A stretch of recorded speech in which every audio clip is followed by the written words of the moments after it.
મેં તમારી સાથે સંબંધ બાંધ્યો છે. 7 શ્લોકોમાં ક્યાંય નહોતું લખ્યું આઈ લવ યુ એમ. હું તમને પ્રેમ કરું છું ક્યાંય નથી લખ્યું. વાલા ભક્તો, આ દુનિયામાં આપણે કોઈને પ્રેમ કરતા હોઈએ તો એમાં કોઈને આઈ લવ યુ કહેવું એ તો બહુ મામૂલી શબ્દ છે.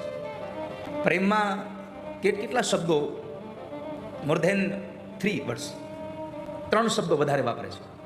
કેટલા? એક આઈ લવ યુ, બીજો આઈ મિસ યુ, ત્રીજો આઈ વિથ યુ.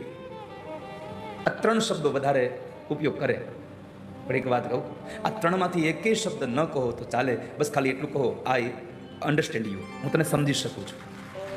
અને પ્રેમમાં હંમેશા સમજવાનું જ હોય છે. પ્રેમમાં ક્યારેય અધીરાઈ નથી હોતી. પ્રેમમાં સમજવાથી જ પ્રેમ આગળ રહે છે. એકબીજાને સમજી ન શકે, એકબીજાને પ્રેમ શું કરી શકવાના હતા?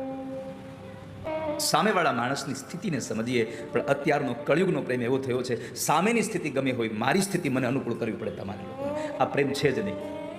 પ્રેમ એ છે સામેના માણસની સ્થિતિને સમજી શકાય. રૂકમિણીએ ક્યાંય નથી લખ્યું કે હું તમને પ્રેમ કરું છું. બસ સીધું જ કીધું, મેં તમને પસંદ કરી અને મારા પતિ બનાવ્યા છે. તમને પતિ બનાવ્યા એનું કારણ એ જ છે, કાત્વા મુકુંદ મહતી કુલશીલ રૂપ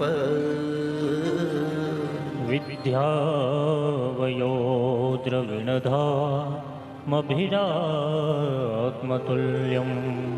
ધીરાપતિમ કુલવતી ન વૃણીત કન્યા